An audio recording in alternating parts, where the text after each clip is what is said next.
book and a bev. Welcome back to another episode of A Book and a Bev, my friends. We are coming to you live on a Wednesday, not on Saturday. And we're not live for you. We're live for... I'm like, wow. We're not live. Oh my God, that would be live. a big episode. So we are coming to you on a Wednesday, not on a Saturday recording, which is good because I got so fucking drunk. I vomited all over my carpet. So you have no idea how much editing Ellie had to do in the bottom half of that episode. You have no idea. Yeah. And poor Bryony was clearly the sober one out of the three. And you can just see her, her will to live slowly draining from her as Georgia and I would make a joke about a chair for 5 minutes. That inevitably gets cut out of the episode because it was terrible. It does.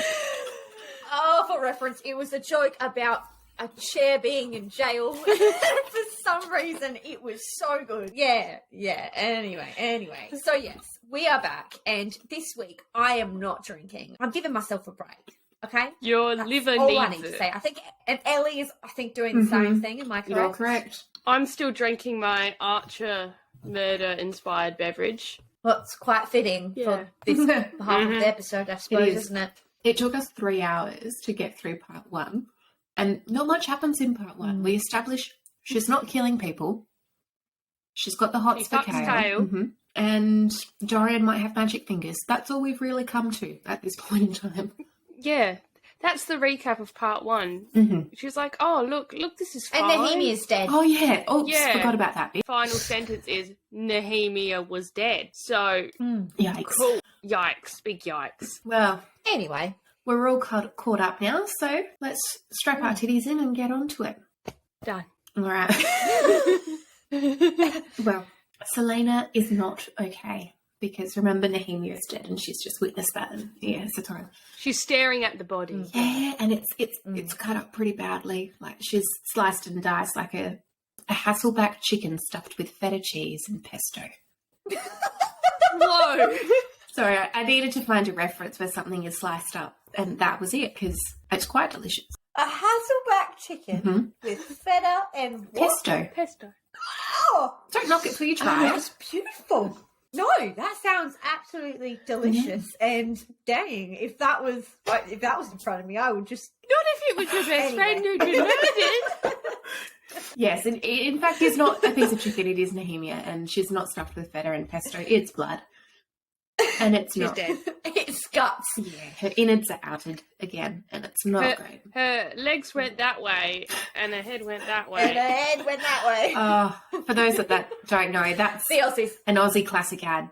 Anyway, well, Celaena starts to think to herself, she wasn't there when it mattered. She's getting flashbacks of when she wasn't there when it mattered with Sam. Everything's really sad and terrible.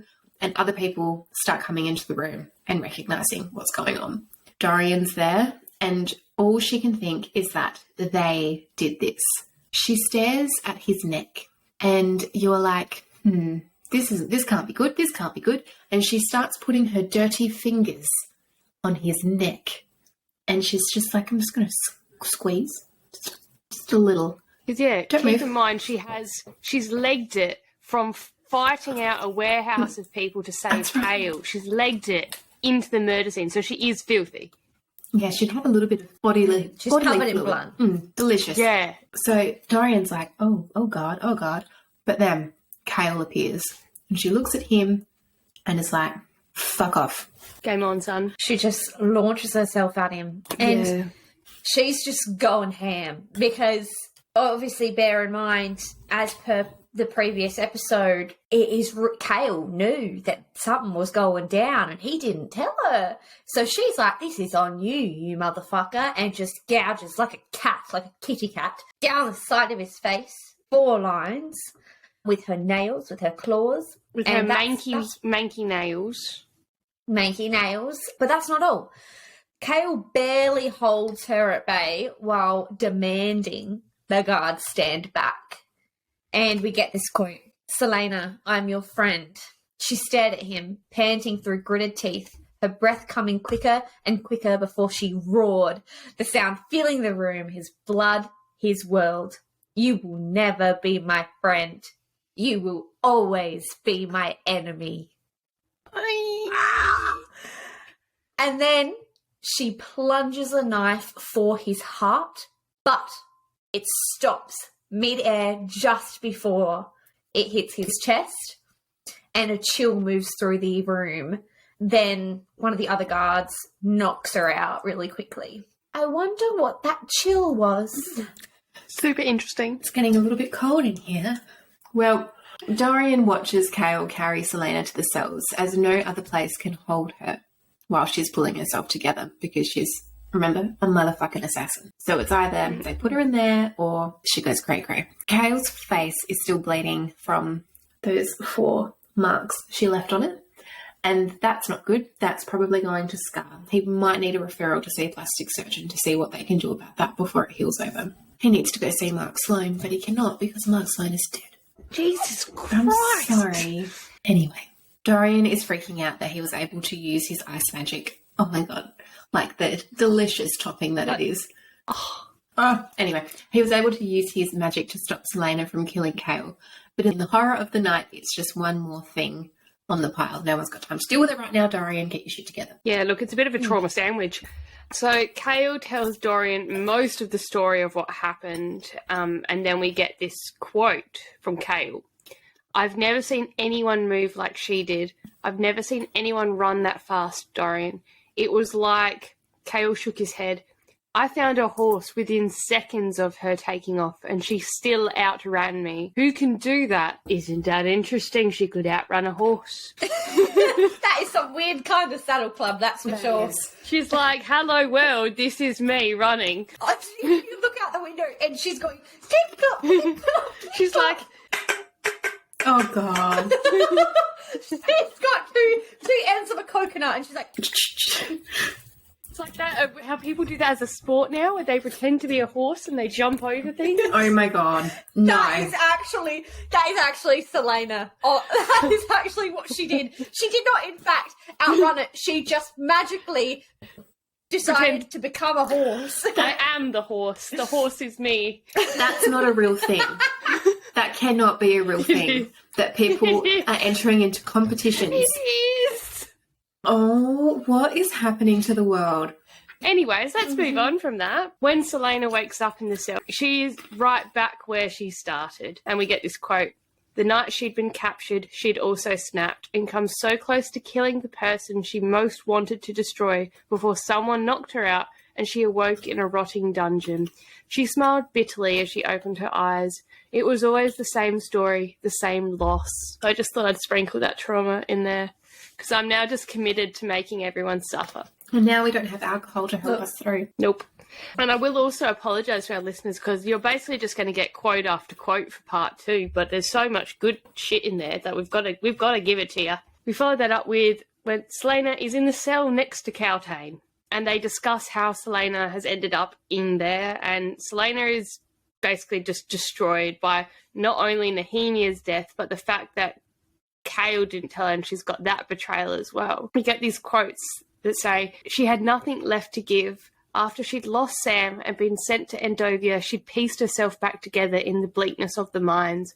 And when she'd come here, she'd been foolish enough to think that Kale had put the final piece into place. Foolish enough to think, just for a moment, that she could get away with being happy. But death was her curse and her gift, and death had been her good friend these long, long years.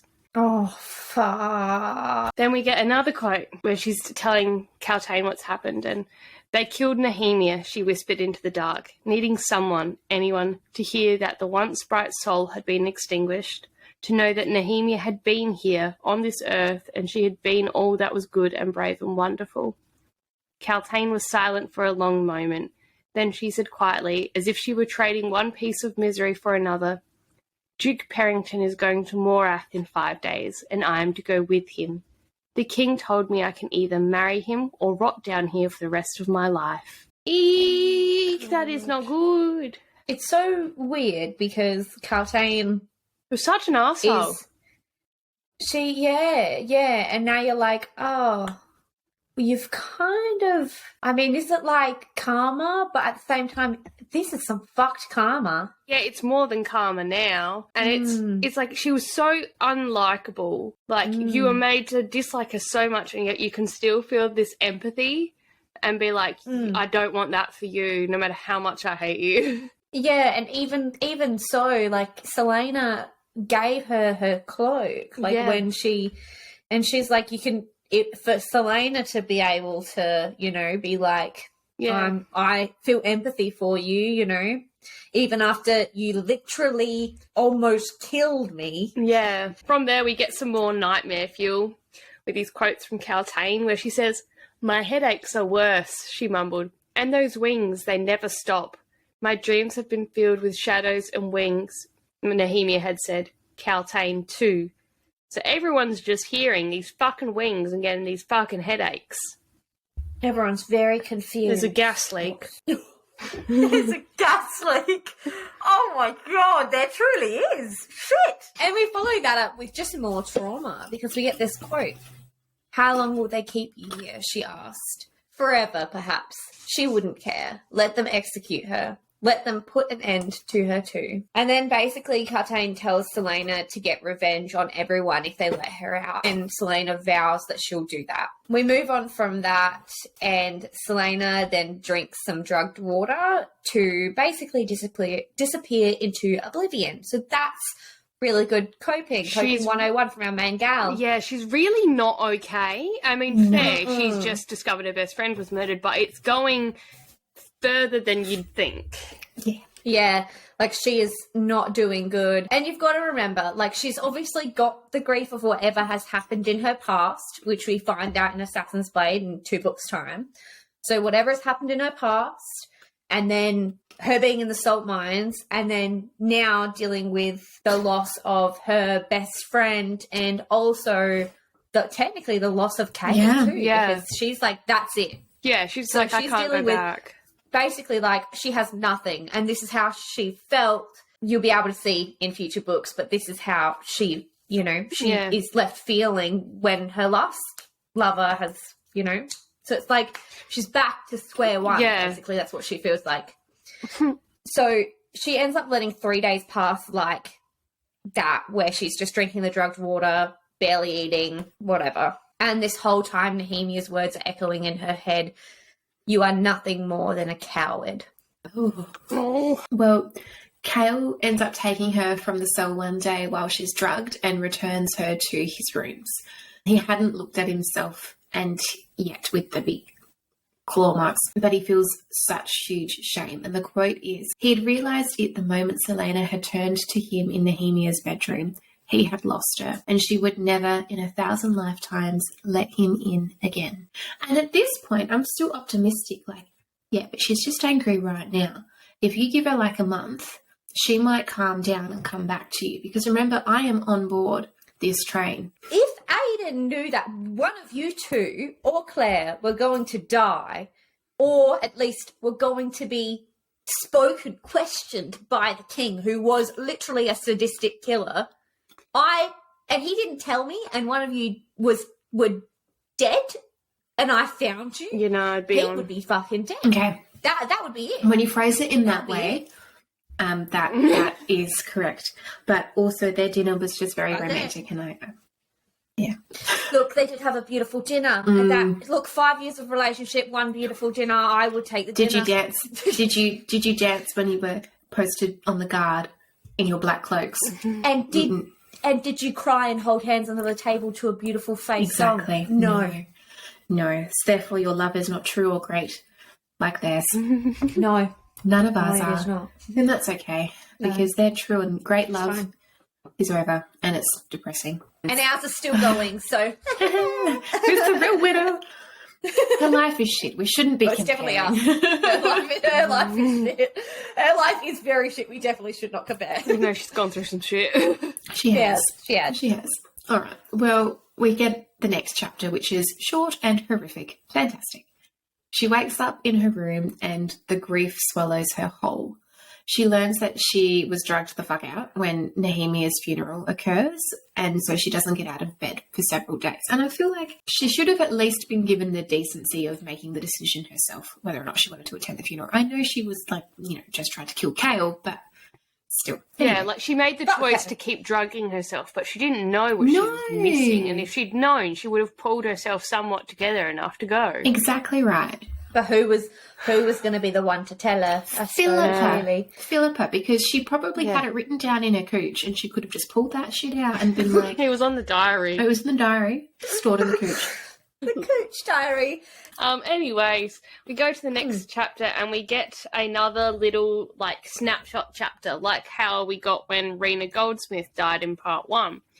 It's this chapter where we're in the point of view of a slave in Calcutta as they learn about Nehemiah's death. And they mourn and they feel hopeless. Basically, they all hit fuck it. The slaves hit fuck it. And we get this quote where it's, silently she began to recite the names of her dead, and as the overseer raised his whip, she added her name to the end of that list and swung her axe into his gut.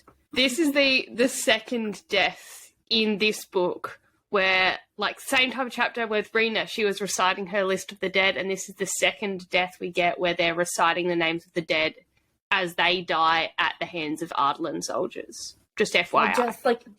Just putting it out there. This whole fucking... God, it's just so rough. It's just so rough.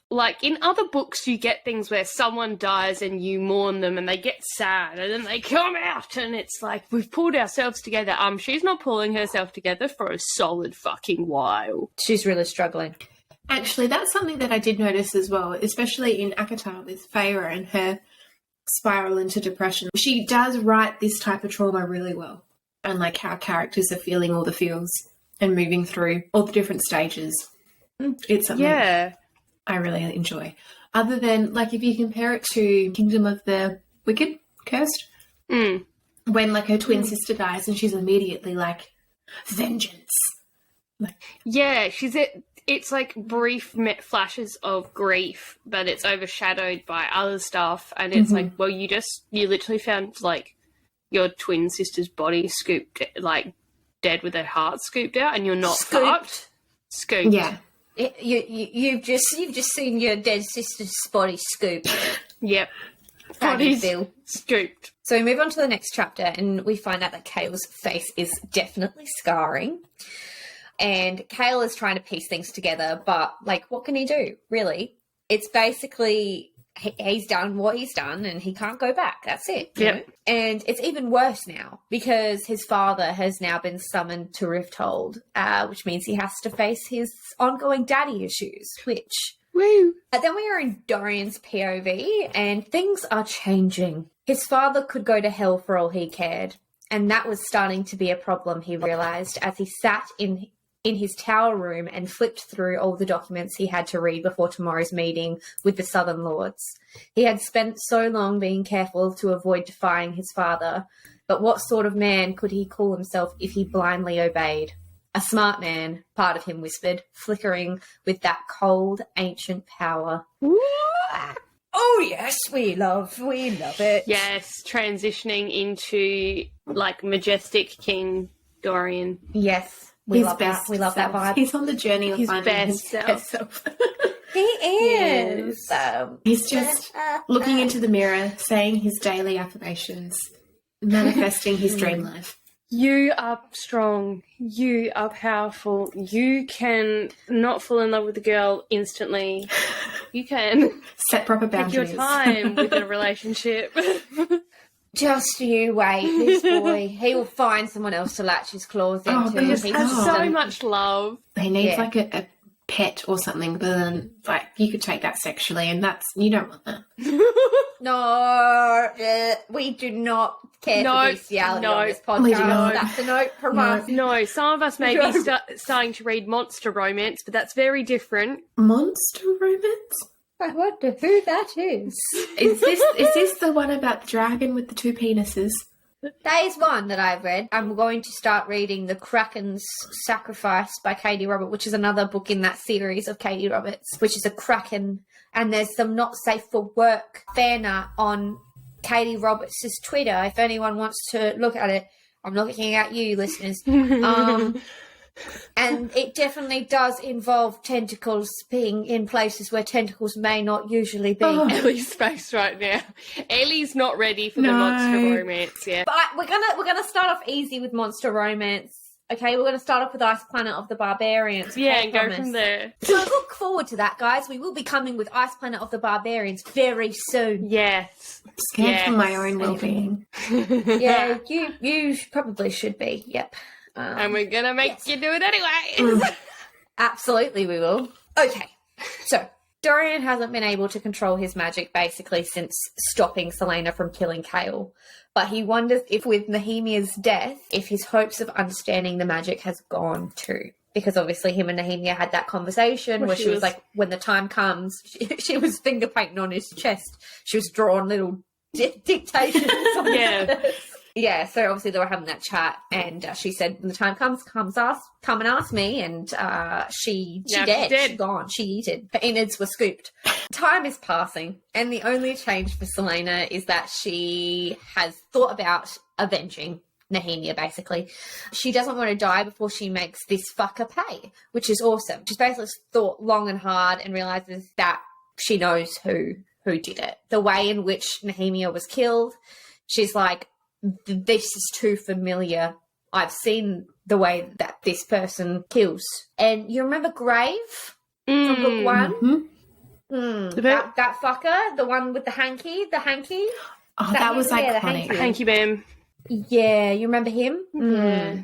She whooped his ass and he, this is his next move. He must have a tiny penis. Obviously. There's no other reason for it. Cannot have another size. So we go from this moment, and this next chapter gets super dark, super quick. Like, you get this quote, "There would be no candles for these midnight deeds, no ivory horn to signal the start of this hunt." And you're like, okay, that's a tonal shift. But okay. Celaena knows that she's being guarded, and so takes the shortcut secret tunnel out into the city. And we get another quote, "It was war upon them all. Let them tremble in fear at what they had awoken." Uh-oh. Again, big tonal shift. Like, oh, wow, okay. Mort sees her, she's going through the tunnel, and apologises for Nehemia's death. But Celaena doesn't care. She ends up raiding the tomb for weapons. And once she is, like, masked, cloaked and armed, she begins her hunt. And once she found out where Grave was hiding, she'd turn his skin inside out. Worse than that, actually. She plans on scooping out his insides. Who scoops it? Oh, my God, she's a scooper too. She's a Scooper trooper. She's a scooper trooper. So she ends up going to, like, this seedy bar where the filth of the city exchange stories, and she's expecting to find Grave bragging about the coin he earned from killing Nehemia, and she's not wrong. But even fully masked up, so no one can tell who the fuck she is, and she comes in, but the barkeeper recognises her voice and is like, "I am shook. What do you need, son? What do you need?" And she begins asking questions and finds that the answers are coming quite easily when you're scared for your life. And then, horrifyingly, we're in Grave's point of view, which isn't a good sign, and he's already running. So, turns out Celaena found him, and he's trying to do the good old zigzag through the city streets to, like, wear her down, because he's got this plan. He's like, I'll get her to a quiet street, and then I'll take her out, because, like, I obviously have this great history taking her on. Should be fine. Yeah, he's like, absolutely. Yeah. He's like, no alarm bells here. I just want to take my time making her suffer. Cool. Celaena does not agree to this plan. It was not on her itinerary or in her diary. So... it was not in her cantiary. No. Cantiary. She had not put that in her regime for Philippa to then It was not on the Google Calendar. No, it was not. So Philippa did not grab that itinerary. She did not. So he's basically cornered in this street, and he's like, yes, fantastic. And she's like, absolutely not. Cuts his shins so he can't use his legs, then impales his arms to the walls with daggers. And we get this quote. He swore at her, the filthiest word he could think of, which was probably cunt if we're honest. And she chuckled, which we would. And faster than a striking asp, She had one of his arms against the wall, the dagger glinting. Pain ripped through his right wrist, and then his left, as it too was slammed into the stone. Graves screamed, truly screamed, as he found his arms pinned to the wall by 2 daggers. His blood was nearly black in the moonlight. He thrashed, cursing her again and again. He would bleed to death unless he pulled his arms from the wall. And she's like, well, that's the actual plan, Grave. I want you to die. So that is, in fact, the plan. that was on the itinerary. It was in the Kantari. It was on the Kantari. Philippa did recite that to her this morning. Yep, it's on there. Also, loved the description of her, what she comes out striking like an asp. It's really... What's an asp? Beautiful. It's a snake. Oh, I thought it was meant to be wasp, but we just forgot the W. So you just assumed asp was the correct pronunciation, and you just made up an animal to go along with it. I was like, you're like, yep, asp. Like that, you guys all just went with it as well. You were like, absolutely, whatever you say. You're leading with confidence, and that's all we need. It's mentioned in Assassin's Blade. Yeah, about her training and stuff. So the next chapter, Dorian is bored in a council meeting, but to no one's shock, Celaena rocks up. Well, actually, I think everyone is a bit shocked because they've just seen her being really depressed for the last, 2 weeks. Celaena appears. She walks into the meeting, and we get this quote. Kale was already striding across the room from his post by the door, but he, too, stopped when he beheld the object she carried. A head. The man's face was still set in a scream, and there was something vaguely familiar about the grotesque features and mousy brown hair that she gripped. It was hard to be certain as it swung from her gloved fingers. Damn, sis. Yeah, that's Grave. He didn't get a hanky this time, no. He did not get the hanky. He's lost hanky privileges. Go hanky-panky for him. No hanky-panky for him. No Absolutely hanky-panky. not. So Celaena basically discovered who paid Grave, and she loves a fucking dramatic entrance. So she just plops the head down in front of the minister and is like, well, aren't you a fucking idiot? I half expected her to get the head and have the jaw and be like, hi, boss. And make it talk. And then it was like, whoa. So yes, Celaena basically says that she's taken out all 15 traitors to Adelan. After a moment, his father looked up from his list and surveyed her. Well done, champion. Well done indeed. Then Celaena and the king of Adelan smiled at each other, and it was the most terrifying thing Dorian had ever seen. ooh. Fair. Yeah. The potential, that is fair. if Celaena allied with the king, horrifying. Holy, that's it for the world. It would Game be. over. I just really love that when Kale's trying to be like, what the hell are you doing? And she's like, your motherfucking job. That's what I'm doing. Found the murderer. Yeah. Here's his I've goddamn only been head. drugged out for a couple weeks, and yet I've still done your fucking job. And There's it's people in positions of power. No, you go. It's probably just also adding to her list of hatred for Kale at this point as well. She's probably just I've just found this killer in under under a day, basically, since she's been back on it. Yeah. And what the fuck have you been doing, you dumb fuck? And remember, she's the one who solved the murders in the first book. She was the one that discovered it was Cain. What does Kale actually do? He delegates. That's it. That is literally all he He's does. clearly not delegating problem. He's definitely one of those people that's in management and they get paid a fuck ton to do fuck all. So Celaena then leaves with her payment. So the king's like, here, have double the amount of money I usually give you for a month. And she's like, yes, thank you. And she goes to visit Archer.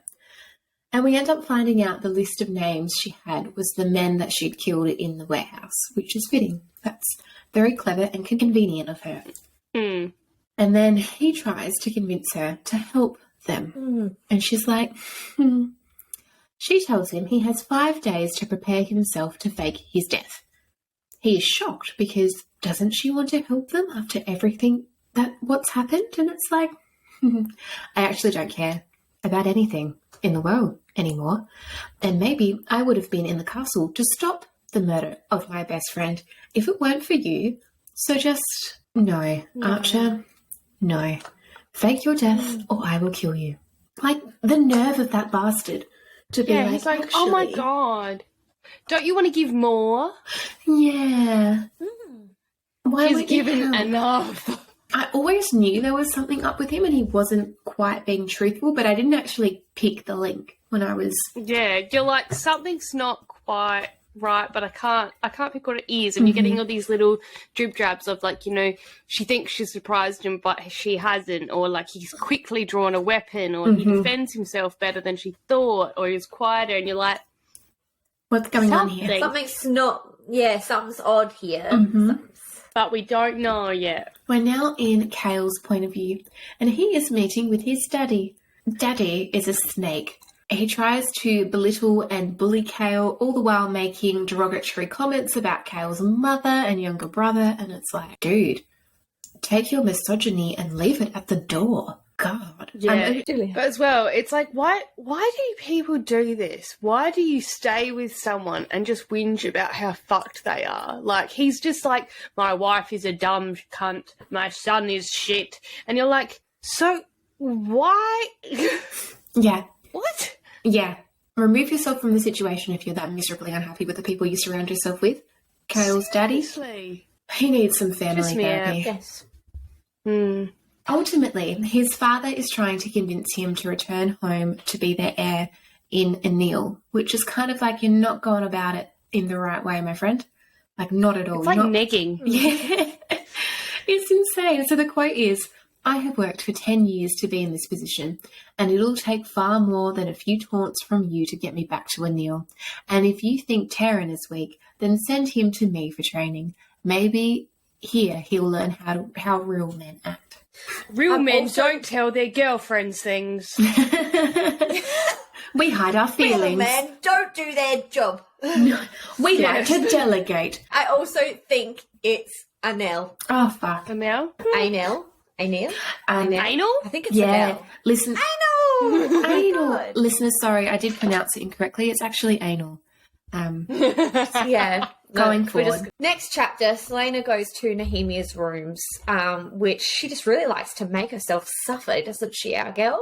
Yeah. But after she has, had a breakdown and burnt all of her clothes that reminded her of Nehemia, she's like, yeah, this is a good time for me to go to see her Yeah, she's room like, this does not bring me joy, Ben. and pack up all of her belongings. She did. She Mary Kondoed the shit out of it. She was like, Philippa? She did. Philippa, Yeah.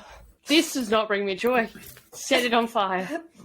Philippa, this was on my list this morning that you took out of my coochie. I told you to burn all these. Oh my God. I love that but- Philippa's now taking it out of the coochie herself. She's like, God damn, it's not good conditions down here. How my role has evolved. I just used to be a servant before you came. I don't think I'm getting paid the award rate for this. No. I mean, at least she's doing better than what Nehemia's staff were doing. They were being destroyed. They're all dead. They're they all were dead dead now, next to anyway. her. Look, the synopsis of this book, they're all dead. Everyone, dead. That's it. Everyone's dead. Dead. I So, yes. promise we're actually sad about Nehemia's death, but we've also just had a very traumatic week and we're kind of just pushed over the line now. So very sorry. We are Exactly. sad, I promise. When real life becomes more It's traumatic like- than book life, sometimes you've just got to laugh at little shit. Yeah, exactly. I am sad about everyone's death, but will I ever show it? Absolutely not. So, yeah, Celaena has gone to pack up Nehemia's clothes and jewellery, basically to return it all to her family. In the process of doing this, she finds her desk full of word marks and the book from Davis's office as well, which she's like, oh, for fuck's sakes, Nehemia. But it was, in fact, an older edition of the same book. But inside there was a message, and the message is, do not trust. The final symbol, though, was a mystery. It looked like a wyvern, the royal seal. Of Hold course, on. she shouldn't Hold trust. on. A wyvern? Yeah. Isn't it a wyvern? Wyvern. No, it's a wyvern. I thought it was a wyvern. They're wyverns. Hold on.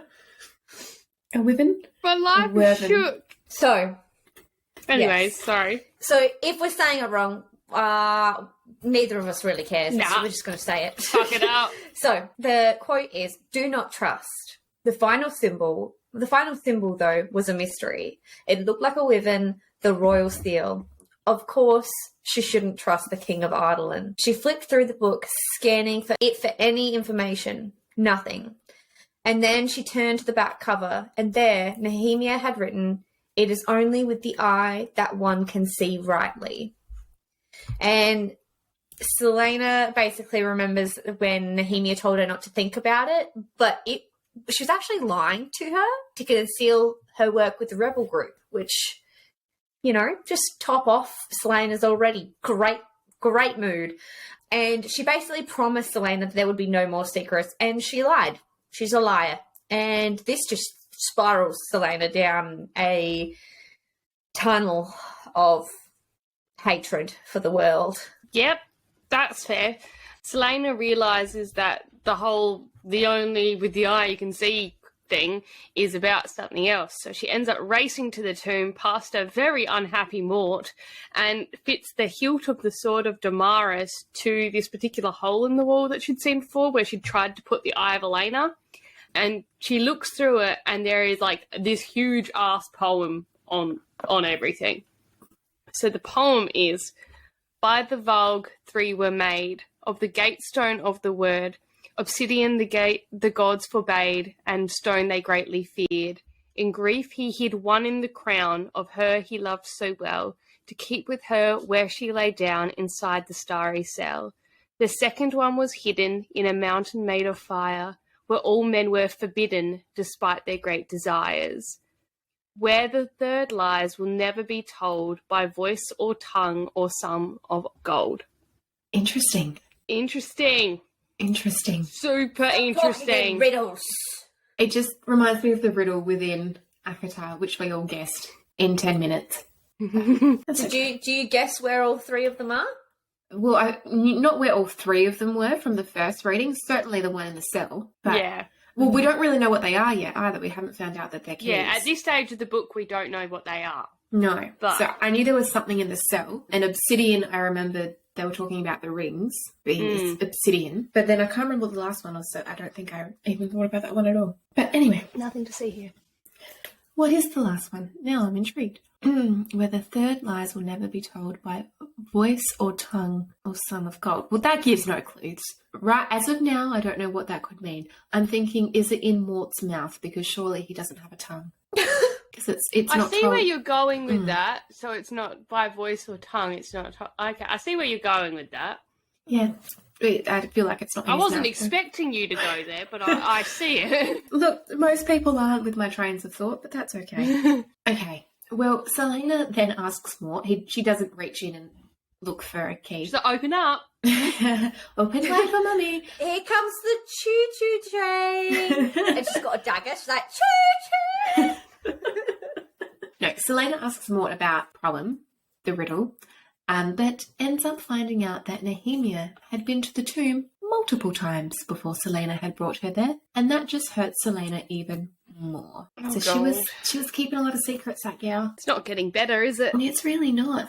And I kind of think, like, why did she keep so many secrets? Like, surely they could have had a stronger alliance from the moment Celaena was crowned champion. I know she potentially wasn't ready for it, but still. And, like, I get it. She was the hand of the king's assassin doing stuff. But once Nehemia knew she wasn't actually killing people. Exactly. And she, like, I'm assuming Nehemia knew who she was from the beginning, or at least assumed and took an educated guess, especially if Archie knew. So, anyway, that's all right. She thinks the three objects mentioned in the poem are what the king is looking for and decides that maybe she'll go off on a journey to find them. We love this type of trope where we get to go on a quest to go find things based off of a riddle. Absolutely. We're here for it. Yes.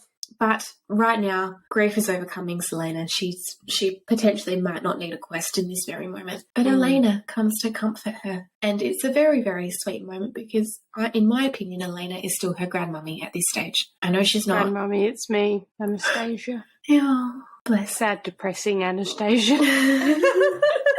Oh no, it took me so long to register what just happened. Didn't have the usual gusto. No, the tone was mellow. Didn't. That's why. You just say the word grandmummy and I'm like, It's like I have to say Anastasia after that. Which really, when you think about it, Throne of Glass is actually an Anastasia retelling rather than a Cinderella. It really does is. make sense. Lost Princess, so 10 more. years later, random demon thing that pops his head off and just juggles it around. That scared the shit out of me growing up. I'm still not okay. Yeah. Oh, but the song Look, Anastasia is just that song that she sings. Anyway, we digress. Anyway. So Celaena does one last thing for Nehemia. She gets dressed in black mourning clothes and she goes to where she's buried and she begins to sing. Quite terribly, I might add. And from behind what I'm picturing as like a big tombstone, Kale is there watching her, just spying like he does. And just creeping up on her. Yoo-hoo, hello. Yoo-hoo, it's me, Vix Blowout. She's like, how do I break the tension? This will do. I'm actually just a giant gay Scandinavian man. Well, the quote we actually have is, it was not in any language that he knew, not in the common tongue or in Ilwe, or in the languages of Fenharu or Melisande, or anywhere on the continent. This language was ancient, each word full of power and rage and agony. And I can imagine it would sound quite ugly as well, especially if you're not a good singer. It's a very sad scene. Like, she's there in her mourning black. She's got this huge black veil and Kale's just hiding behind the tombstone listening. Obviously, like Ellie said, she cannot sing. Like, she's screeching this mourning song in another language. Like, just a very, very sad bar now. And the quote we get is...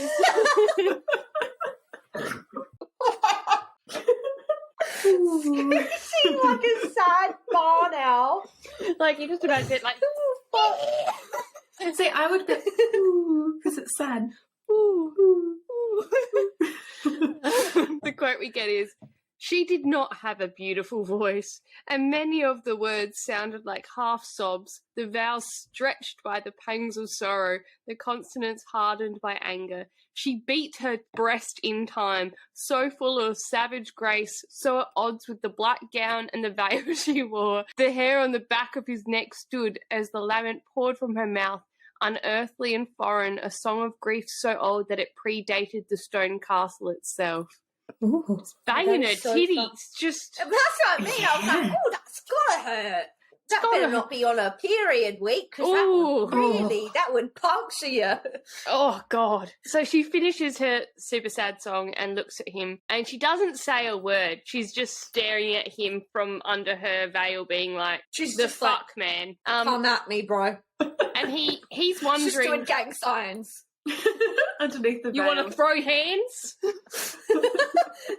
She's actually doing finger painting under the veil. She's drawing things. That's such a beautiful, like, cinematic piece of It's what gorgeous. she's doing, though. It's beautiful. And we've just ruined it on it just because we can't deal with feelings.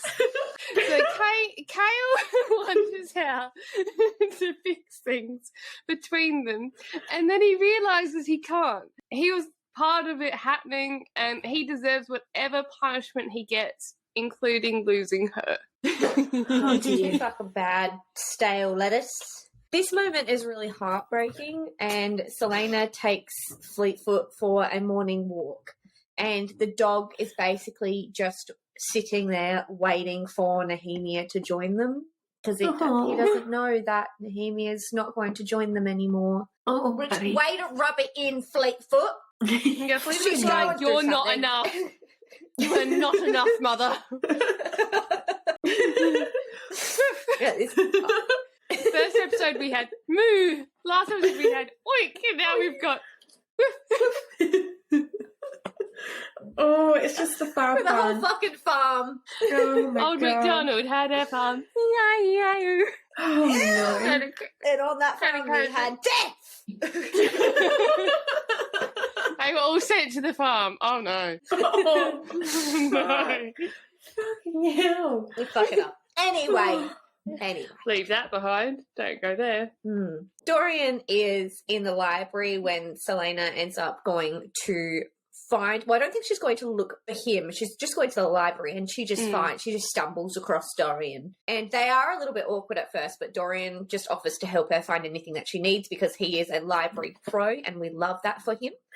Celaena is struggling, but then Fleetfoot runs past, harassing one of the librarians, and it seems to kind of just like break up some of the ice in her heart a little bit, which is... That's nice. Oh.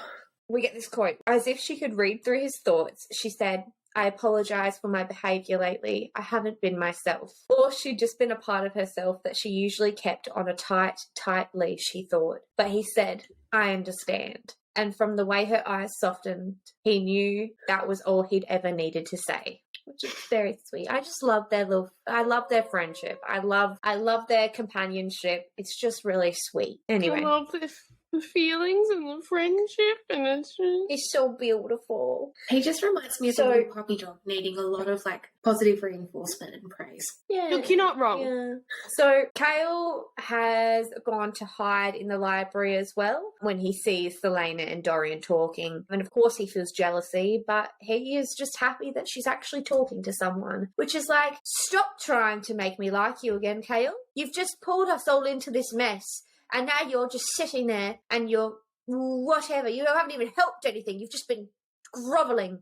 Yeah, Fuck not off. even doing your job. Capitalising off the labour of underpaid workers. And, you know, it's just a bit much. Yeah, Philippa is not even getting paid the right amount for doing what she's doing in Celaena's She's not getting... She's not. She's not getting leave loading Anyway. for that. And she just deserves it, you know? So Kale is obviously in the library and he decides to look into the super weird screechy song that Celaena was screeching as it's haunting him. This is where things start to get a little bit extra interesting with Stale Cow.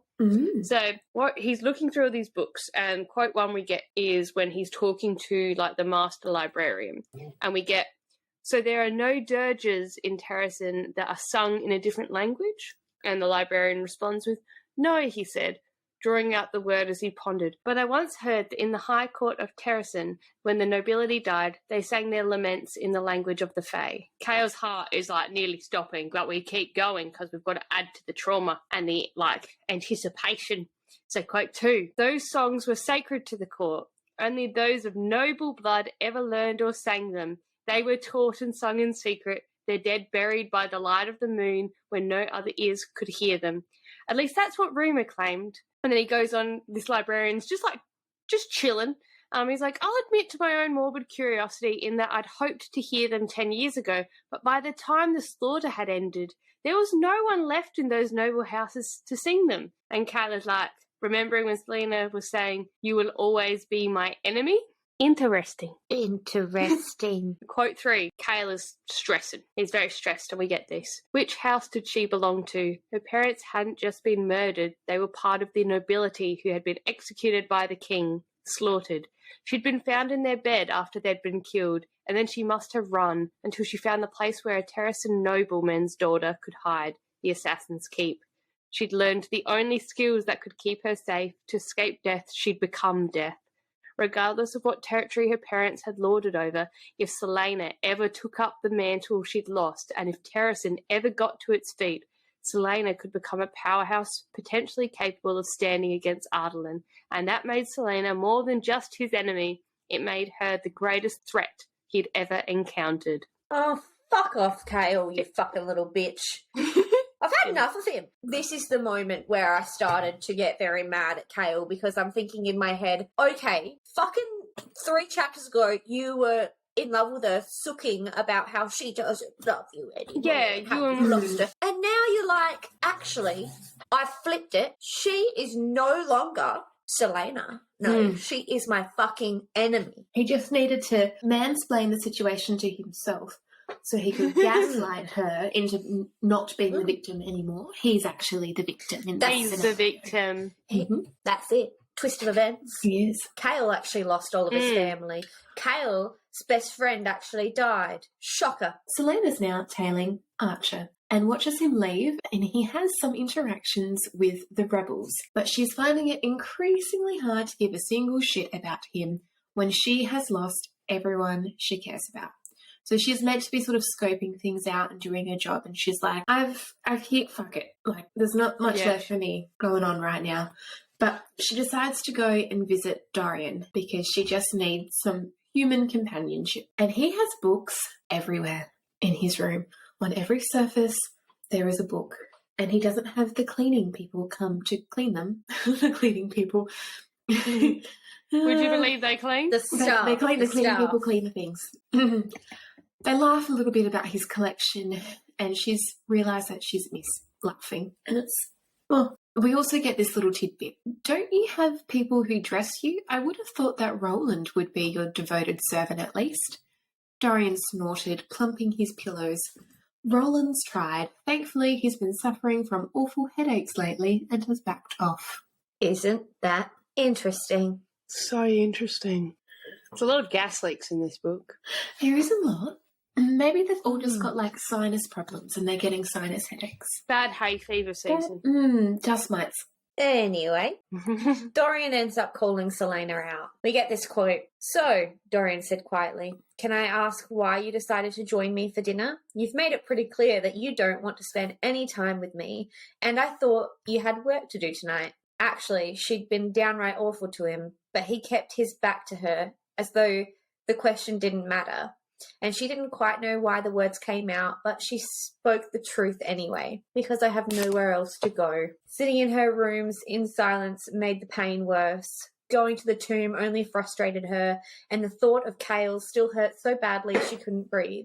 Every morning she walked fleetfoot by herself, then ran alone in the game park. Even the girls who had once lined the garden pathways waiting for Kale had stopped showing up. Dorian nodded, looking at her with kindness she couldn't stand. And you will always have a place here. Oh, their friendship is so beautiful and they found their way back to each other. It's so beautiful. And I'm glad that they finally found where they stand, you know? Yes, they've figured out their dynamic. Just took, a murder to get there. sometimes death brings us together. Oh, that was deep. I take that back. Okay, well, Dorian then spends a quiet night with her and sees the change in the way she holds herself. She's a little bit more hesitant, and when she thinks he isn't looking, there's a new sorrow in her. He thinks of all her scars and the new ones that he just now can't see, which is depressing. He also feels a little bit of shameful joy. She wasn't with Kale. Dorian, check that. This is We your made first so much book. progress, Dorian. My God, put it away. We were so These two, close. they're so bad, both of them. Kale and Dorian, both of their jealousy is just like, keep it in fucking I check. know, Both of she you. is not You my know- possession. It's like making me think of all those conversations about men's mental maturity being so much less than women's. Like Yeah. same physical age, but men are fucked. So she just needs someone that's a bit older. Does she get that? What's the next quote? I hope she gets some older pain in her life. Okay. Not like shriveled. No. We're not Why did talking you like... have to make it weird? You guys were the ones that were saying, oh, no, it's just specifying that we didn't want a shriveled cock. Okay, we're not talking Hugh Hefner old. We're talking like... No. How old do I want? But we're not Look, talking Leonardo DiCaprio breaking up with everyone that's up, like close to 25 or Yeah. over. I saw that too. That's So so we're funny. talking about like Faye old. Like they're old, but they don't look old. Oh, yes. The Faye age gap romance.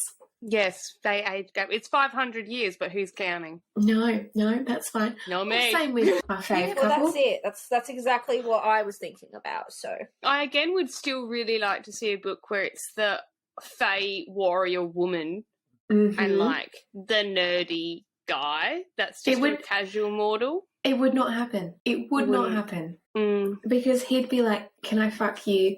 Do we have to go to war or could we just fuck? that's Like exactly that? what they would say. Mm-hmm.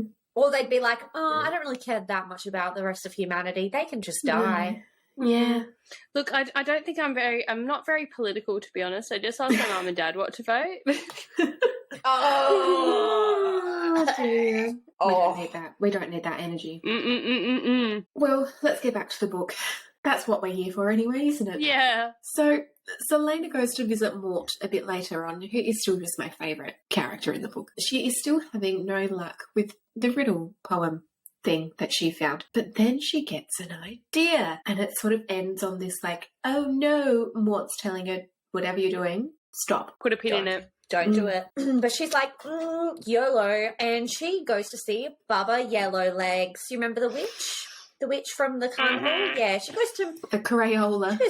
goes to meet her. The Crayola. Yeah. The witch greets her with done running from fate at last. And we're just like, oh no. Oh, for fuck's sake. Here we go. Celaena nearly changes her mind, but then Baba offers to sell Dorian's secrets. Celaena basically goes into the witch's caravan, and the caravan itself is very unusual. It's covered in odd mirrors, and it's giving us a bit of a TARDIS vibe. And apparently it's made of the remnants of the Crocken Witch's capital city. Because that just seems like a super normal thing to do when you conquer a city, is make a Winnebago out of it. Like, Exactly. So, Celaena's first question is about the riddle. And Baba Yellowlegs goes from bored to very interested very quickly.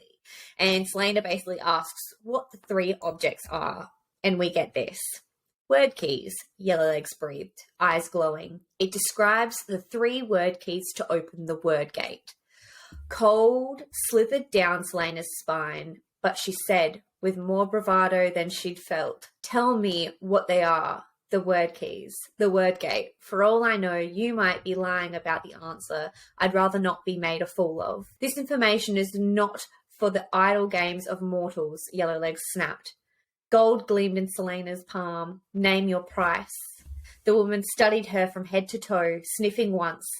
Nameless is my price, Yellowlegs said. But gold will do for now. Yellowlegs.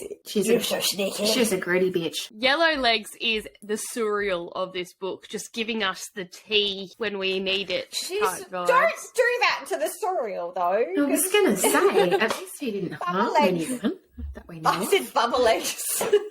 Bubblegum? Hubba Bubba. What does Baba Yellowlegs call her husband? Hubba Bubba. I refuse. That was fucking brilliant. Brilliant comedy there. That was Thank you. fucking brilliant. So Yellowlegs warns Celaena away from this knowledge, and Celaena tells her to proceed. So we get these quotes. The word governs and forms the foundation of this world, not just Aurelia, but all life. There are worlds that exist beyond your knowledge, worlds that lie on top of each other and don't know it. Right now, you could be standing on the bottom of someone else's ocean. The word keeps these realms apart. Next quote. There are gates, black areas in the word that allow for life to pass between the worlds. There are word gates that lead to Aurelia. All sorts of beings have come through them over the eons. So it's just like a interdimensional highway. Seems pretty chill. I have questions, which you will not answer me.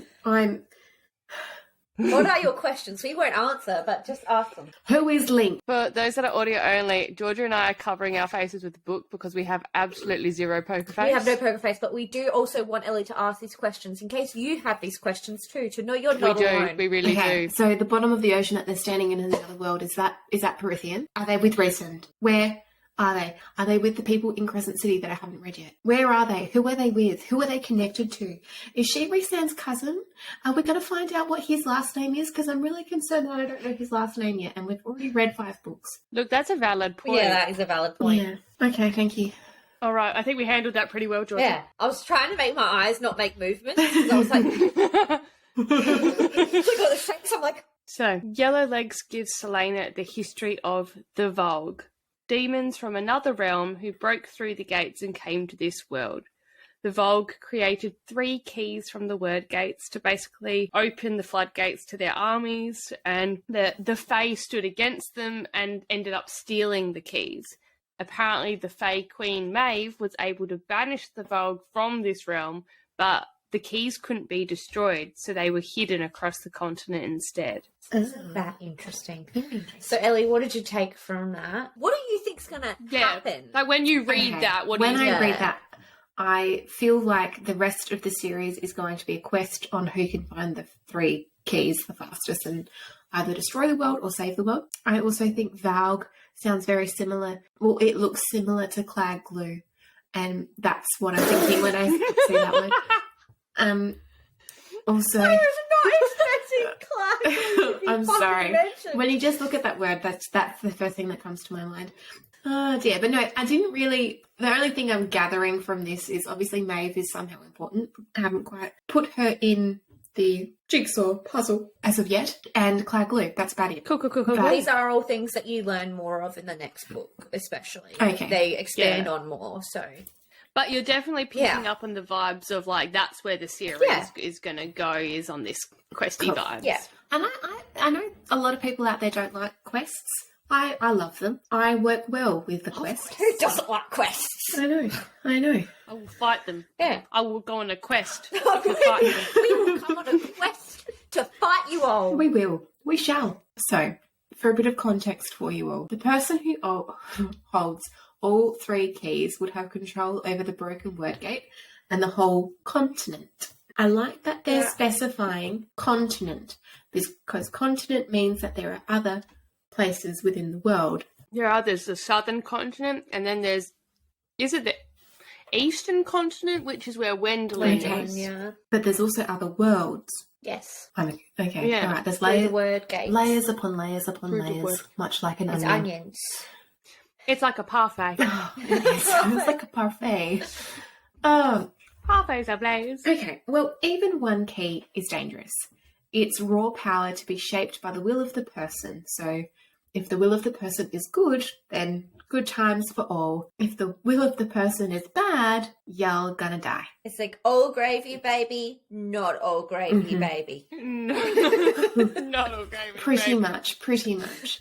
So we can kind of imagine who holds a key at this very point in time. It is in fact not. It is not gravy, baby. It's in fact not all gravy, baby. No.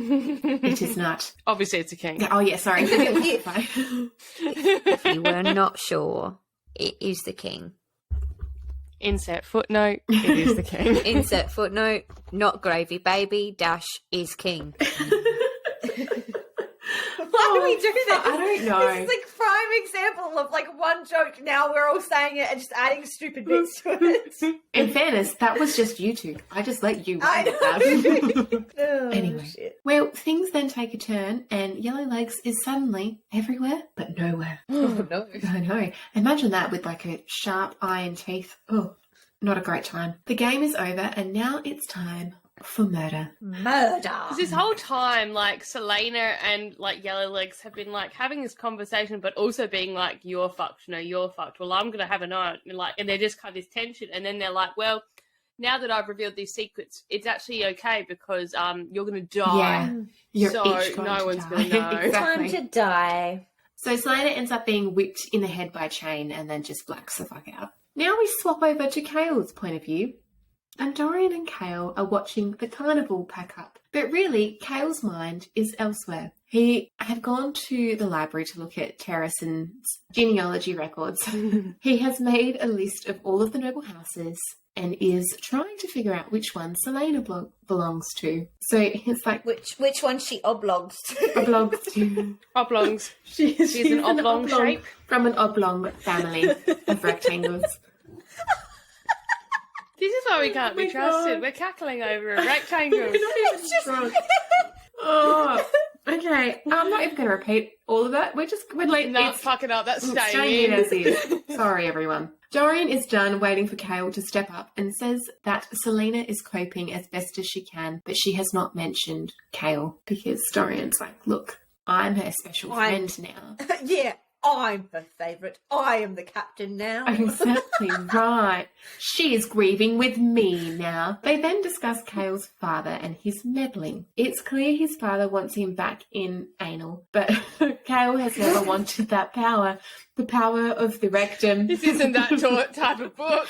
The power of the rectum is just too much for him to bear. This is where I start to think that Dorian and Kale have the potential to become more. Like, obviously, I got the vibes in Throne of Glass, but I'm still on that train. And we get this quote where Dorian's like, "Do you know why I approached her at Yulmas Ball? Not because I wanted to ask her to dance, but because I saw the way you two were looking at each other. Even then, I knew how you felt." That makes zero sense. So he didn't want Kale? That's gay vibes. That's queer. That is... He saw them having sexual tension and was like, no, the only person Kale can have sexual tension with is me. Okay, I see that. I also see it That's how as he has feelings for the thing that I have not have feelings for, but she's my possession. So I shall stake my claim on my possession. Yeah, I shall metaphorically lift my leg and pee on this But also, carpet. how is he saying that not because I wanted to ask her to dance? Bro. He's like, no, actually, I was negging her. You literally said that you were in love with her after like 2 weeks. Yeah. Calm down, Dorian. Anyways, Kale is pissed that Dorian wouldn't try to free Celaena from serving his father if he cares so much about her.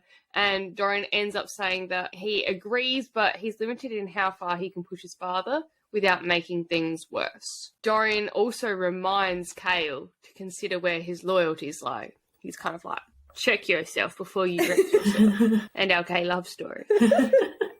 Check yourself before you wreck yourself, son.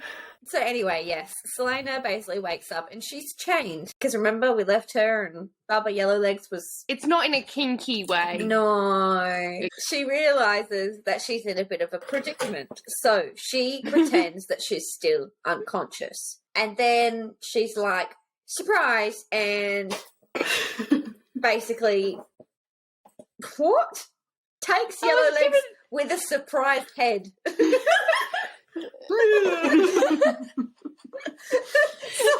just turns around and gives Yellowlegs the best gobby. The best gobby. In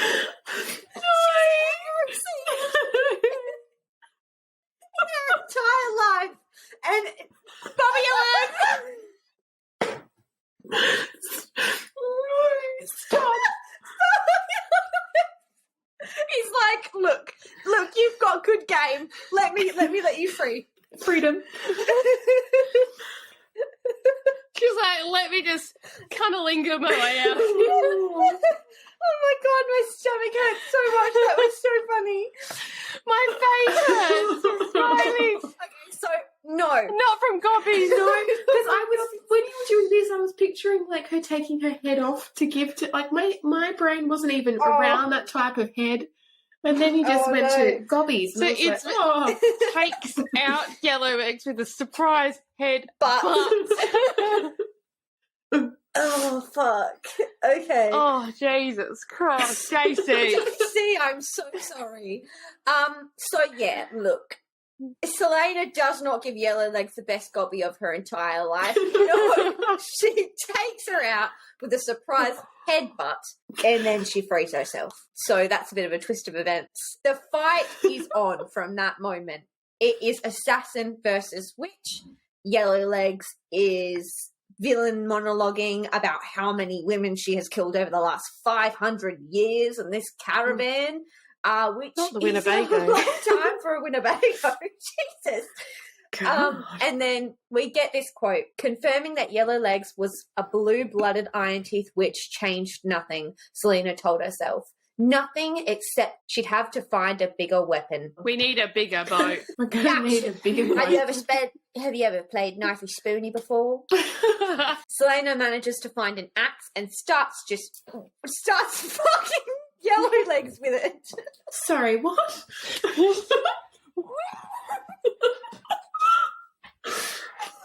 Sorry, my mind read that as she finds an axe and starts fucking Yellowlegs with it, but it actually says starts fucking with Yellowlegs as mirrors. Oh my god. This whole scene has turned so weirdly sexual. Oh. It's a shocking twist of events. Celaena doesn't end up with any of the boys. She actually ends up with Yellow Legs. Hubba bubba. So yeah, Celaena manages to find an axe, and she does not fuck Yellow Legs with it. She just fucks with her mirrors. And she basically knows that she needs to behead Bubba Yellow Legs. Because she's been told this by a friend that this was the only way to kill a witch. She nearly loses the fight, but she manages to get a good swing and cuts her head off before the crone rips into her neck. So she's like got her around the neck as if she's about to strangle her, and then she doesn't. She gets her head chopped off. She doesn't get fucked with the axe. She gets, fucked with the axe. Just in a different way. She ends up stuffing the dead witch into her own oven in a weird Hansel and Gretel moment. So that's good. Yeah, that is weird, but okay. She heads on back into the castle, and our dear friend Mort can smell the witch's death on her, and that spells bad news for Celaena, who's also sporting some lovely scars around her neck from where the witch's claws had nearly ripped her throat out. Delightful. Apparently the markings will stay with her forever and will mark her as a witch killer. I'm sort of like, this is a tidbit I'm going to need for later books, but right now I do not care. Mort ends up warning Celaena that Yellow Legs was the matron of her witch clan, and the other allied witches may come for her revenge, which is super interesting. So we've got red legs, orange legs, purple legs, converging. The whole Crayola pack. Every single Crayola colour. They've all got clans, and they're all getting fucked. They've put their little hats on, and they're ready. You know how in like episode 1 I said we get Celaena is a real planner. You get her schemes. This is one of her shit ones. So she spends some time in the tomb thinking about like what she learnt from the witch, and then she's like, I've got a fantastic idea. Maybe there are more answers in the creepy library catacombs. Oh, yeah. So that's good. Great job, Celaena. Yeah. So we move on from that and we go into Kale's POV, and he's gone to speak with Celaena, and our poor lettuce leaf thinks that if they fight again, he will let her kill him. Oh, bless. That's morbid. That's really unfortunate, little lettuce leaf. Anyways, he's being a bit of a snoop in her rooms, which I don't like. While she's elsewhere, instead of answers, he finds a copy of her will. And basically, in her will, she has left everything to him, including an apartment in the city. Celaena basically ends up coming back to the room, and she sees him looking at this will. It's not a very pleasant encounter, but she basically says that she isn't going to change the will, and Kale realizes that she had also done it so that he would have something to fall back on if he lost his position and wouldn't need to go back to his father. It's just our girl looking out for everyone, even though they don't really fucking deserve it. Kale's concerns about her heritage basically disintegrate, and she tells him to leave. Kale leaves and hides in a broom closet, where he finally comes out about his love for Dorian. No, I'm kidding. No, I'm so sorry. It was a closet joke. I'm sorry. He cries. He doesn't come out. He cries. Okay. He does not come out of the closet for Dorian. No, he has not yet. Because keep in mind, he hasn't actually cried since Nehemia died. No. All of that's happened. He hasn't cried yet. No, that's because men don't cry. The weird sequel song to Big Girls Don't Cry. I was just about to say that. And in the wise words of Fergie, big girls don't cry. Celaena's not okay after this whole ordeal, and we get this really fucking traumatic quote, which is, when Sam had died, she had tucked him into her heart, tucked him in alongside her other beloved dead, whose names she kept so secret she sometimes forgot them. But Nehemia wouldn't fit. It was as if her heart was too full of the dead, too full of those lives that had ended well before their time. Oh, that's so fucking upsetting. So upsetting. It really I'm just is. like, she's what, 19, 20? 19. Mm-hmm. Yeah, 19. Oh wait, no, she's 18. Is she? She turns 19 in Air of Fire. That's right. Okay, so she's 18 at this point, and how can one 18-year-old have gone through this much loss? So much. She deserves just to be happy. But that does not happen in this series. Oh, God, it gets Happiness worse. comes at a great cost. Oh, God. I'm terrified to keep going, really. I really want to say something I right now, but I'm know. trying really hard not to. I'm scared. Anyways. Okay. Yeah, you should be. So, Celaena's back frolicking in the catacombs, as she does. And After that, traumatic. She's frolicking. she's just like, oh, let me go find some more death. That's what she's off to do. Fuck it up. Time to make some questionable decisions and go to the secret catacombs. So we're there, we're frolicking, things are fine. She finds that book that appeared in the last book, believe it or not, called The Walking Dead.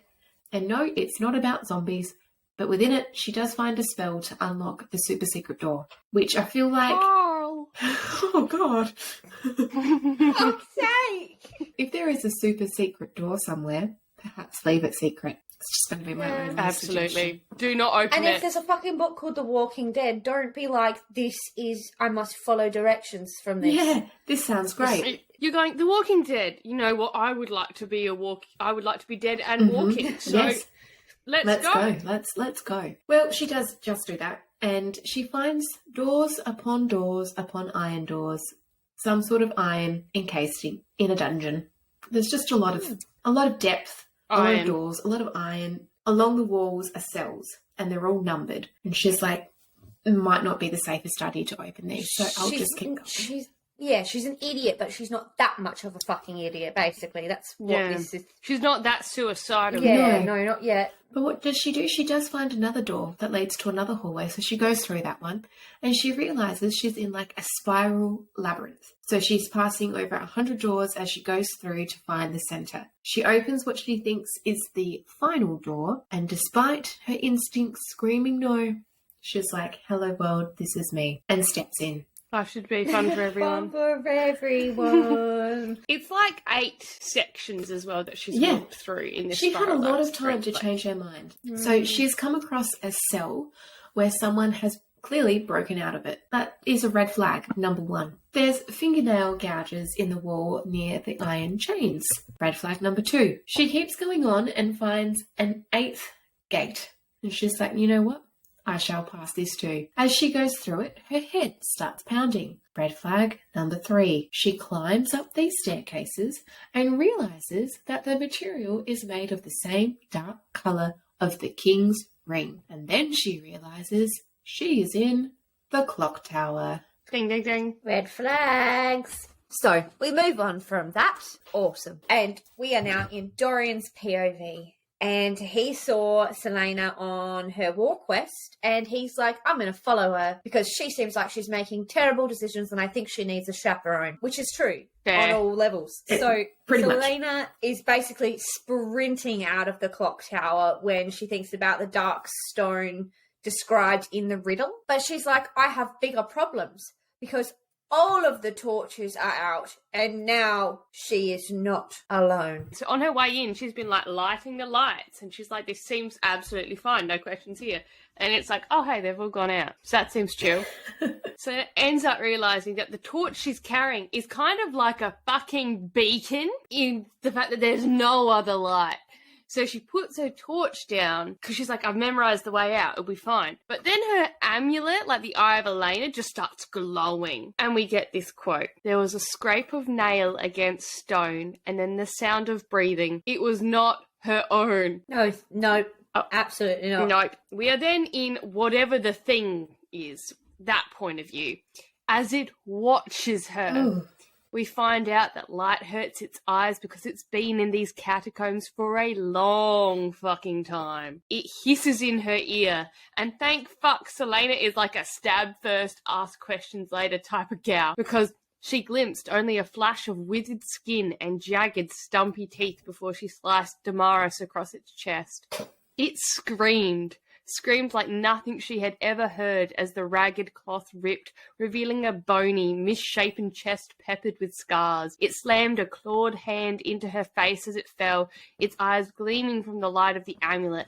An animal's eyes, capable of seeing in the dark. Oh, God. Just the thought of being in that situation and having something growl in your ear and you can hear it breathing. Absolutely fucking not. No. You would not catch me doing that shit, and I'll do most shit. I'm pretty much down for anything. I am not down for that. No. And neither is Celaena, actually. No, she's not. Celaena hits the ground and is running.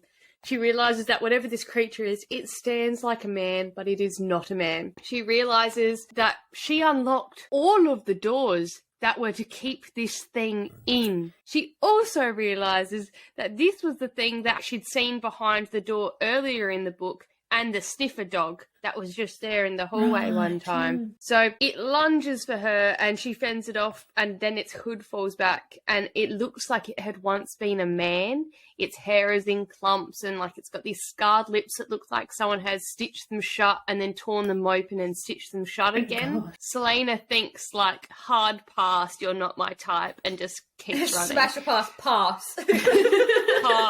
But of course, remember, Dorian followed her. So we get this kind of like comedic scene where he's just like, Celaena, where are you? And then she's running the other way being like, turn the fuck around. So she tells him to run and the creature shrieks and then they're off running. Very cool. Well, they end up getting through the doors and are trying to keep the last one shut. But the creature is like a Mormon door knocker, doesn't read social cues, and is super keen to get in and bring you closer to your maker.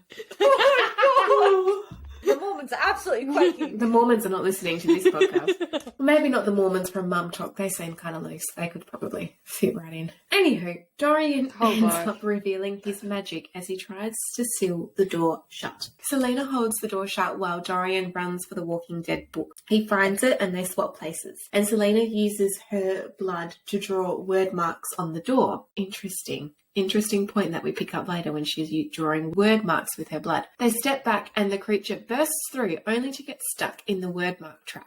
Celaena decapitates the creature and then separates its body into multiple bits and pieces. And we love a good double trap. It's great. It's fine. Yeah, always double tap.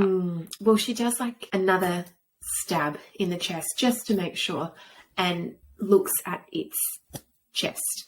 And there is, in fact, a human heart. That's not concerning at I all. love how there was the human heart. Just in case you didn't know. So, after this, Celaena and Dorian decide to have a little chat about the recent developments. Because Seems fair. Dorian's like, oh, what the fuck? And Celaena's like, you've got magic fingers. Celaena tells him about the catacombs, but doesn't really tell him that she thinks that the king is experimenting, as she had found a human heart in the thing's chest. Anyway, she basically wonders if the wings that Celaena and Nehemia were hearing were more of these creations.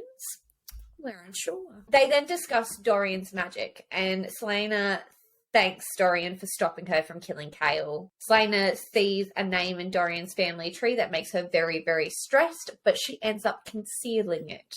So this is all happening. I'm pretty sure, are they back in his rooms? Yeah, they're in Dorian's rooms and they're discussing where Dorian thinks his magic has come from. Because, I mean, he's the only person on the continent with magic. That's right, yes. He's a special boy. Special boy. He's in love with his best friend. Interesting developments. So, Celaena says that she has lost people she loved due to magic. They were, in fact, killed by Dorian's father. No one is shocked by these developments. And so she will never do anything to see Dorian have the same fate. So Celaena saw Cauthaine's family name in Dorian's family tree and remembers how Cauthane was saying some pretty cool shit. But alas, it's too late. The Duke has taken Cauthane to Morath with him. Poor Cauthane. I wonder whatever happens to her. Will we find out? Don't really care, to be quite honest. These are the questions we have. Well, Celaena feels the pieces are coming together. The headaches, the weird sights and sounds, the rebel scouts not returning, everyone's fucking hearing wings. She decides it's time to find out how many keys the king has and where the others are. Which is like, you probably should have been doing that from the moment you discovered that there were keys. Anyway, so she has some other theories and decides that it's time to get some answers. Congratulations, the plot begins. Wow. So she runs to the tomb and finds out that, Time's Rift is actually an anagram for I am the first key. She realizes a bunch of stuff here. 1, the king has at least 1 key, possibly 2, and 2, the king eliminated magic except for his bloodline, which is why Dorian has it. Celaena needs answers and thinks that Nehemia has them, which is a problem, obviously, because she is DED dead. Or is it? dun dun dun, she decides that it's time to open a portal to the other world, aka the dead world, to get some clarification on this, which just is screaming terrible idea. Bad idea. Yeah. Awful idea. And then Dorian has this weird dream where Gavin, or not Gavin, Gavin's the sword. We've decided to change its name. No, we've changed its name now. We did too. Gavin is the sword and Damaris is the king. So he has this weird dream where Damaris and his sword Gavin come and visit him and tell him to get up and stop Celaena right fucking now, because she's just about to open a door to the dead, basically, and be like, hey guys, you want some yummy food? Because we're all out here. Y'all want to come in? You want to have a feast? Literally, next minute, Celaena is drawing pictures with her blood. Oh. It is interesting to note as well that the only people who can draw or harness word marks must have magic in their veins, but, anyways. Well, believe it or not, the spell works, and the portal opens, and a black void greets Celaena. But then Fleetfoot appears, and he runs towards the portal because Nehemia is there. Oh, it just Feelings. melts me. Fucking dogs, man. Nehemia's not happy, and we get this quote. There is no time for you to tell me what you long to say. I came here because you need to be warned. Do not open this portal again. The next time you do, I will not be the one who answers your call, and you will not survive the encounter. No one has the right to open the door to this realm, no matter how fierce their grief. And it's sort of like, oh, well, it's nice to see you too. Yeah, and it's also nice if you actually told me some information before you fucking died. It's really annoying when, Yeah. I don't like it, the miscommunication. It annoys me. What would we do without miscommunication for plot lines? True. Well, we do get a little bit more information. So Nehemia goes to leave, but she turns around and says this. You will not understand yet, but I knew what my fate was to be and I embraced it. I ran toward it because I was the only way for things to begin changing, for events to be set in motion. But no matter what I did, Elentia, I want you to know that in the darkness of the past 10 years, you were one of the bright lights for me. Do not let that light go out. Oh, God, that hurts. Which indicates to me that That she's really known does. for 10 years that she must be Aelin. You guys are giving me fucking nothing. Crickets. Absolute crickets. I'm quite proud of us for keeping it together this long. You're doing It's very because we well. haven't been drinking. When we're drinking, it's a different story. Well, then Nehemia leaves, and Celaena is just, coping, when Archer appears behind her. Archer is getting he's just given weird vibes. But Celaena is very distracted as the portal is not closing and she's like, what the fuck's going on? She then sees a tattoo on Archer's wrist and remembers Nehemia's note about not trusting the Wyvern thing, Yeah. which looked like the royal seal. And it's actually the tattoo that Archer has. So, AKA, do not trust Archer. So Archer is asking about the word keys and the riddle, and everything is very, very odd. Wrong. It's wrong. Celaena's not having it. Archer is talking about using the word keys to overthrow the king and making some comments about Nehemia, and everything is super, super sus. So Celaena plays along to see where it will take us. We get this quote. He should suffer as long as possible, and so should the people who destroyed us, who made us into what we are. Erebin, Clarice. She chewed on her lip. Nehemia could never understand that. She never tried to. You're right. They should be used. He studied her warily enough that she came closer and tilted her head to the side, contemplating his words, contemplating him, and Archer bought it. That was why she left a week before she died. We knew it was a matter of time before she went to the king to expose us all, to use what she'd learned to grant clemency to Ilway, and to annihilate us with the same stroke. She said she'd rather have one all-powerful tyrant than a dozen of them. So Celaena is piecing things together, and it's not looking good for Archer. But she needs him to admit what she is suspecting, and so she, again, plays to their similarities, and it all comes out. Archer framed the council man, and he was the real person who paid Grave to kill Nehemia. Ooh. Celaena realizes that everything Archer has done was to isolate her from her friends, like what she was scared Roland was doing to Dorian at the beginning of the book. Celaena asks, why did Archer need her? And we get this fresh hell, which is, because I know what you are, Celaena. Arabin told me one night after you went to Endovia, she shoved the twinge of genuine pain and betrayal down until it couldn't distract her. And for our cause to succeed, we need you. I need you. Some members of the movement are already starting to fight me, to question my leadership. They think my methods are too rough. No, killing the princess of a foreign kingdom is definitely not rough. But you know what might be? Celaena gets close to him, smiles, stabs him, and we love to see it. We love to see it. We get this quote. He staggered back with dazzling speed, wrenching her dagger so swiftly that she lost her grip on the blade and had to brace her hand on the arch of the portal to keep from stumbling, which is not a good thing. We don't want to touch the blood. No. Her bloody palms slapped against the stones and a greenish light flared beneath her fingers. A word mark burned, then faded. Not giving herself time to look at what she'd done, she leapt for him with a roar, dropping Damaris to grab 2 more daggers. He had his own blade up in a moment, dancing away lightly as she sliced for him. I'm going to tear you apart piece by piece, she hissed, circling him. But then a shudder ran through the floor and something in the void made a sound, a guttural growl. Fleetfoot is whining and something steps through the portal.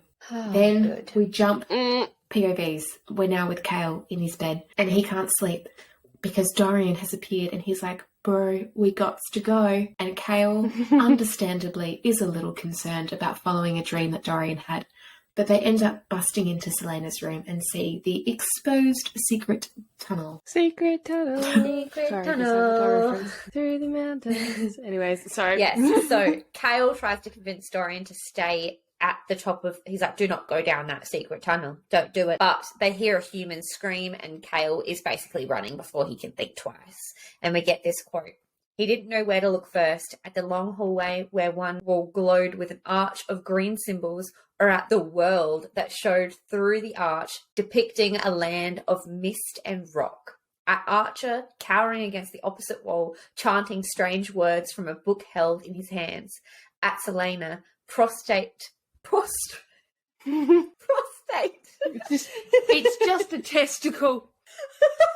Celena's curled up in a ball, like a little prostate. Okay, prostrate on the floor. Or at the monster, a tall, sinewy thing, but definitely not human. Not with those unnaturally long fingers, tipped with claws, white skin that looked like crumpled paper, a distended jaw that revealed fish-like teeth, and those eyes milky and tinged with blue. Oh, God. So, AKA... Naked Slender Man. Yeah. That is a good fucking joke. That is the Naked Slender Man. And then we get this beautiful part where it steps through and obviously Celaena's on the floor. She's a prostate. So she's just a testicle. So Fleetfoot has taken that upon himself to stand in front of her and protect her, which is just so beautiful. And Kale basically has 2 heartbeats where he takes in his surroundings and then he launches himself at the creature. Obviously at this stage, Celaena is a bit concussed, and so she's watching as Dorian uses raw magic to hold the creature away from Kale. Archer then just decides to leg it with the Walking Dead book, which steals any chance at closing the portal. So Kale basically buys them time to flee. He knows he can't win, and he's ready to go. But then the creature sees an injured Fleetfoot and thinks, take away dinner tonight, absolutely. Oh my God! No! Oh my God! He's just a puppy. So he grabs Fleetfoot and this creature's go back in the portal and there's nothing else for Kale to do but follow the creature and Fleetfoot through the portal. Basically, Dorian's like, we got to get out of here, Celaena, let's fucking go. Celaena and Dorian are running out to go find Archer to get the book so they can close the portal. And Celaena's like, actually, I'm not having this. She knocks Dorian out, who is just trying to help, and ends up just charging through the portal after Kale and Fleetfoot. And when she gets through the portal, she sees Kale is shielding Fleetfoot with his bare hands, and she basically unleashes the monster within herself. Now, I know we have done some giant quotes within this episode, but this one is really needed. I feel zero shame for the amount of quotes. None. Will they make it through the edit? Unsure. But The moment she burst through the portal, something changed. It was like a fog vanished from her face, her features sharpening, her steps becoming longer and more graceful, and then her ears. Her ears shifted into delicate points. She was between them now, sword raised. She roared, revealing elongated canines, and the sound was unlike anything he'd ever heard. There was nothing human in it, because she wasn't human, Cale realised, gaping up at her from where he still crouched over Fleetfoot. No, she wasn't human at all. Celaena was Fae. No one is shocked. So, FYI, for people who listened to one of our last episodes, we made this weird reference to a moo cow, and I realised because you might be audio only, you didn't see the reason we made that joke. So all of a sudden we're just talking about cows, and it makes no sense. Look, But if you had video, you'd see that Ellie described Fae ears as like you're pretending to be a cow. To be exact. So that's where that came from. it's also not unusual for a lot of what we say on this podcast to not make sense, even with context. So Yeah, look. Look, you're not wrong. You're not wrong. All right. We are now learning some crucial Celaena backstory. So we get this quote. The demon lunged and she plummeted into the well of power that was suddenly overflowing inside of her. Magic, savage and unforgiving, erupted out of her, punching into the creature and sending it flying. Flame. Years ago, her power had always manifested as some form of fire. Fire The noodles. Fire Noodle Queen. And remember, we've got fire and ice. Our ice skating duo. So more roars echo in the distance, so she tells Cale to run, despite the fact that he is clearly shitting himself. Celaena then channels her magic through Damaris/Gavin and rips open a hole in the ground. She collapses and Cale pulls her through. He tells her to close the portal, but she is too drained. But guess who's not? Iceman Dorian. He's here. Magic fingers. Celaena walks Dorian through how to close the portal, and they successfully close it. But then, before they can enjoy the moment, Celaena remembers Archer, and she just gets on up and chases after him. She's like, I might not have magic, but I definitely still have these fucking assassin hands, and I'm gonna fuck this motherfucker up. I will, in fact, throw hands. She will. Hands. So Celaena is feeling a lot better because, like, the magic healed her when she was over the other side of that portal. And she's just, like, fueled by violence and, like, her need for vengeance at this stage. So that's fine. It seems completely healthy. She thinks about how she is going to take Archer apart slowly. And she thinks, I know what you are, he'd said. She didn't know what Arabin had told him about her heritage, but Archer had no idea what sort of darkness lurked inside her, or what sort of monster she was willing to become in order to make things right. She ends up finding Archer trapped as he hasn't been able to open a gate, and that's just funny. But reminder that Archer is at full strength here and is holding Celaena at bay when he makes the worst mistake of his life. Celaena is saying how she will never let men like him get to power, and Archer decides to go full villain monologue. And we get this. Oh, once my men start working on you, you'll soon change your mind. Rourke Farron was a client of mine before he was killed, that is. You remember Farron, don't you? He had a special love for pain. He told me that torturing Sam Cortland was the most fun he had ever had. Obviously, that's a big fucking no. So Celaena goes full assassin mode and gets the upper hand and puts a knife to his throat. But then she decides to follow Nehemiah's advice and spare him to not let the light go out. And I'm like, fuck that light. Douse that light. Yeah, let fuck it this go. motherfucker. But you know, it's fine. Except then Archer says that she's a good woman. And Celaena is too traumatized for the words of praise. So she says, no, I'm not, she said. Then she moved too fast for him to stand a chance. Archer's eyes went wide as she slid the dagger home, jamming it up into his heart. He sagged in her arms. She brought her mouth to his ear, holding him upright with one hand and twisting the dagger with the other. She whispered, but Nehemiah was. Yikes. Big yikes. But from the shadows, Cale has just watched all of this happen and is having like a slight mental breakdown. And we get this quote. She closed her eyes, tilting her head back as she took a long breath, as if she were embracing the death before her and the stain it left as payment for her vengeance. Good. That's great. Awesome. See, seems like a super healthy response, but that's fine. No worries, that's fine. Kale and Celaena make eye contact, and he wonders if she's going to kill him now, because she's obviously just this crazed killer, obviously. Yeah. It's not like he was in love with her and ready to, like, leave his life Not at all. behind for her. No.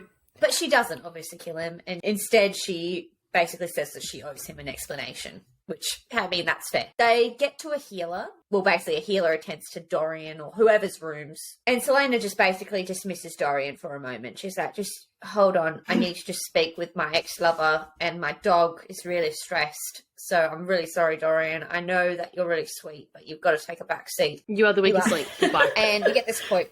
But even as he walked out of the dining room, part of him realised that his magic, that he was the least of their concerns. Because even from that first day in Endovia, this had always been about them. Why, yes, it has been, Dorian. I'm glad you're finally here and to the point. Yeah. It's only taken 2 books, but that's fine. That's all right. Well, Celaena then cleans herself up. She has healed because when she turned into that fake owl, she healed herself. She then tells Kale that her great-grandmother was Fae and that she can shift between a human form and a Fae form. She used to lose control and shift when she was young, and she explains everything to Kale about the portals, the passages, the tomb, Cain and his ejaculating, everything except the word keys, the king and his experiments. Kale promises not to say a word. Celaena tells Kale that Archer was the one behind Nehemia's death and the threat to her life. She does, however, say that although she knows Kale is not responsible, she still cannot trust him. She apologizes for what she did to Kale, but does not think she can forget that. He goes to say something and she tells him to stop. She can't give him everything, not again, which is just like, oh, but I want her to. But then I also don't. I'm very conflicted in this moment. She leaves Kale to digest it all and goes to prepare Archer's body for the king. And now we're in Kale's point of view. Casual Saturday night. Oh my God. They've had a time on this day. But Kale could tell that she left out some details, but it was still enough that he knows he needs to work through it. Because it's like, well, no fucking shit. You just saw her become like this weird magic elf. So It's been a big night, mate. you probably do need to process for a moment. Despite everything with Celaena's heritage, Kale decides she needs to be safe. He goes to his father and asks a favour. His support to send the champion overseas. And it's kind of like, Kale, I think you're overstepping the mark by doing this, but that's okay. Your heart is in the right place.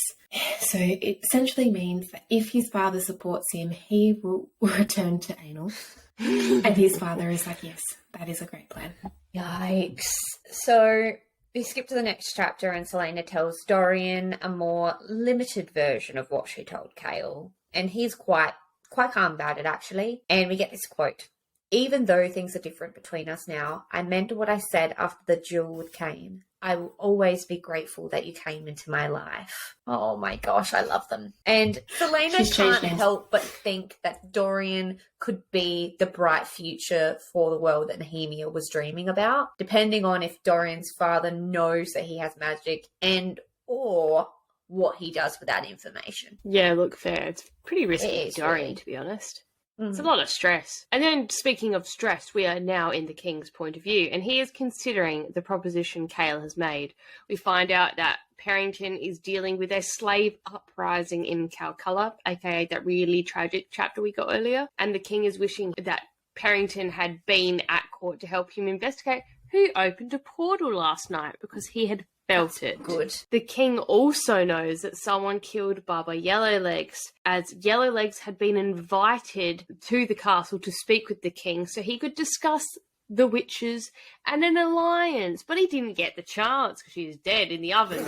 In the Ferrian Gap, he's just been breeding new mounts for his gathering armies, and he thinks the witches would really like a new ride. So that's fun. Celaena is then summoned, and Kale is forced to explain to Celaena his plan to send her to Wendelin, the other continent, to kill the royal family there so that Ardlin can invade. She's wearing her assassin mask, so smiles and says that she thinks it would be an honour to serve the king, but we all know mentally she's like, what the fuck, Kale?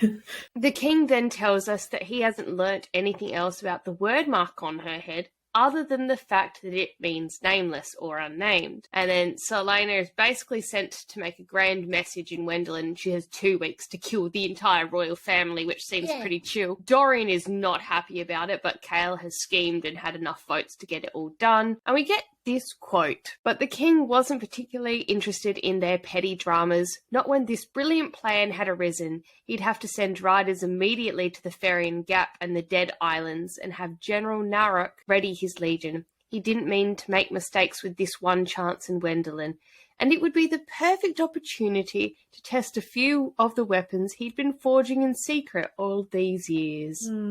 That's very stressful. It is. So Celaena leaves the meeting and is trying to keep her chill, but she's essentially just very, very stressed. She goes to the tomb and Elena comforts her and basically says, yeah, just go to Wendelin, like, calm your phone. Yeah, so just to clarify, the real reason why Cale is sending her to Wendelin is because he thinks that's where the Fae are protected. So that's why he's like, she'll be safe there. He's trying to do the right thing, but he is very much overstepping. And he also, like, he knows that if she doesn't come back, he will most likely be punished. And we know that the king told Celaena that if she didn't return from a mission, he would kill And Cale. he would kill Dorian, because he's got another heir. Yeah. And Naheen, She's already dead. Yeah. Oh dear. Anyway, so as Cale leaves the council meeting, Dorian stops him. They get into an argument about this plan, and Cale has made the stupid decision to try to get Dorian to hate him so that leaving for anal won't be as hard. Which is very, very gay of you, Cale. It's very gay. Very gay. It's beautiful. Not about the anal, but the rest of it is. So, before Celaena sets sail, she visits Nehemia's grave, and we get this quote. "Then she said the words she'd wanted to say to Nehemia last night. The words that she should have said from the beginning. Words that wouldn't change no matter what she'd learnt about Nehemia's death. I want you to know," she whispered to the wind, to the earth, to the body far beneath her, "that you were right. You were right. I am a coward. And I have been running for so long that I've forgotten what it is to stand and fight." She bowed deeper, putting her forehead against the dirt. "But I promise," she breathed into the soil, "I promise that I will stop him. I promise that I will never forgive, never forget what they did to you. I promise that I will free Ilwe. I promise that I will see your father's crown restored to his head." And then she proceeds to make a blood oath. And it's very reminiscent of Nevernight in this moment, and oh my god, it's all the feels. Yeah, like the never forgive, never forget. There's just a never flinch in there that's missing, and we're fine. Yeah. Shout out to Nevernight by Joe Christoph. Hell yeah. So Celaena asks Dorian to look after Fleetfoot while she's gone, and we get this really beautiful quote which says, "He took all of 2 steps toward the door before she spoke, the words soft and strained. Thank you for all that you have done for me, Dorian. Thank you for being my friend, for not being like the others." He paused, turning to face her. She kept her chin high, but her eyes were gleaming. "I'll come back," she said quietly. "I'll come back for you." And he knew that there was more that she wasn't saying, some bigger meaning behind those words, but Dorian still believed her. Oh. Next minute, Celaena is at the docks ready to leave on her secret assassin mission. I didn't even words then, but that's fine. You know what? Fuck it, we're keeping it in. When Cale appears, like a stale lettuce leaf floating in the wind, and she understands why he is sending her away, and she goes, well, you know, I should probably tell you everything, like actually everything, because if I die, you really need to know what's happening. Cale is understandably shocked by these developments, as you would be. And we get this quote, because I know, again, we're giving you so many quotes, but just shut up and take it. Cale was just staring at her, such grief and fear in his eyes that speech failed her. And then she did the most reckless thing she'd ever done in her life. She stood on her toes and whispered the words into his ears, the words that would make him understand why it was so important to her and what it meant when she said she would return, and he would hate her forever for it once he understood. "What does that mean?" he demanded. She smiled sadly. "You'll figure it out, and when you do..." She shook her head, knowing she shouldn't say it, but doing it anyways. "When you do, I want you to remember that it wouldn't have made any difference to me. It's never made any difference to me when it came to you. I'd still pick you. I'll always pick you." Oh. Cale is like, "I love you." And she's like, "Sorry." Goodbye. So sad. Yeah, it's like, oh. After that's she just has uncomfy. finished telling him And that she would choose him, she's like, sorry. She's like, I'll always pick you. He's like, I love you. And she's like, actually, no. Redact that statement. That's too much. Redacted. So she gets on a ship and sets sail. Well, Cal, understandably after that, is like, what the fuck did she mean? She had told him a month and a day. It was the day her parents died. He's digesting a whole lot of information, so he goes up to her room to snoop. Basically, he's starting to put things together. He's like, oh, fuck. Oh, shit. And then we get this quote. He turned back to the chronicle still lying open and turned to the next day. Aelin Galathynius, heir to the throne of Terrasen, died today, or sometime in the night before help could reach her deceased parents' estate. The assassin who had missed the night before had returned. Her body had still not been found, though some believe it was thrown into the river behind her parents' house. Isn't that very interesting? It is And very then interesting. finally, he finds a poem. Ash River eyes, the fairest eyes from legends old, of brightest blue ringed with gold. Bright blue eyes ringed with gold. And then we end the book with this fucking whopper. Ready? A strangled cry came out of him. How many times had he looked into those eyes?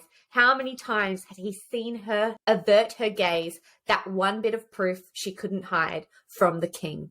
Celaena Sardothian wasn't in league with Aelin Ashriver Galathynius.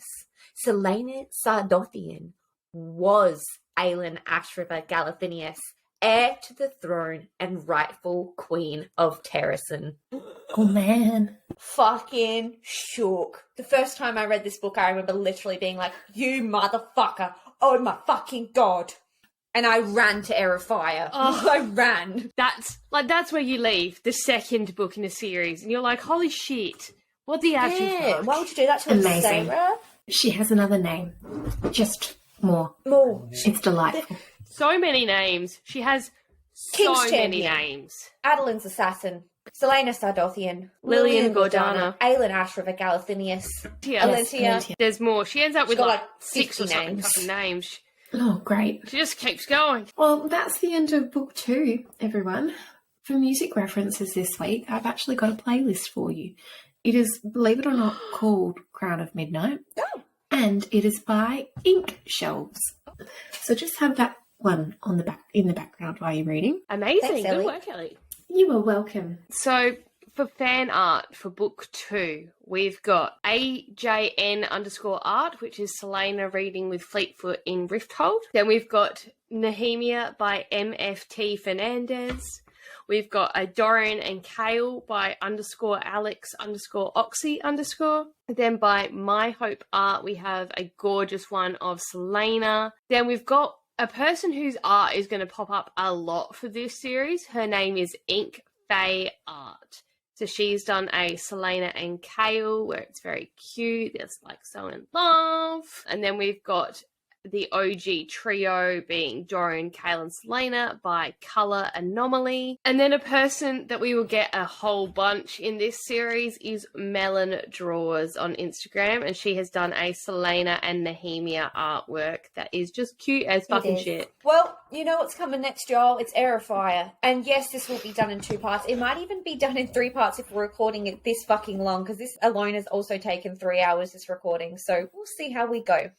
I think actually being sober makes It does, fun. honestly. It must. And then after Aerofire, we're taking a little bit of a break and we're coming to you with a special book. It's one of my smart busters. You know what it's like. We got The Never King. It's by Nikki St. Crow. Is that who it's by? Yeah, Nikki St. Yes. Crow, The Never King. And for that episode, we're actually having a special guest. And you shall not guess who it will be. It will be a surprise. But you know the drill. Go like, follow, subscribe. If you haven't already listened to the first episode, I don't know what you've done, but go listen to the first lot of this. I don't know why you're here if you haven't already listened to that, but fucking listen to it. And, you know, we do apologise for the quality of our first ever videos. If you're new to this podcast, the first ever... Yeah, we're re-listening at We're the in the moment. process of re-listening to some of the first ones, and oh my god, we are truly sorry. So if you're listening, just know that the quality has gotten so much better. and we are appreciating you. So if much you are better. still here with us, we love you. And if you're new, then just Yes. maybe don't listen to those. Maybe we'll redo the Akatars. I feel like We'll we do might. Akatar Yeah. again. Yeah. When the next book comes out, we'll We'll do a full Akatar. recap. Good. Okay. Good. But anyway, Yeah. yes, go like, follow, subscribe. We've got YouTube. We're on Spotify. We're on Amazon Music. We're on Google Play. We're on fucking Apple. We're We're everywhere. everywhere. We're like We're a like a bad terrible, rash. beautiful, hilarious drunk rash. All up in Yeah, your that's it. crevices. So, yes, please tune in next week. That's all.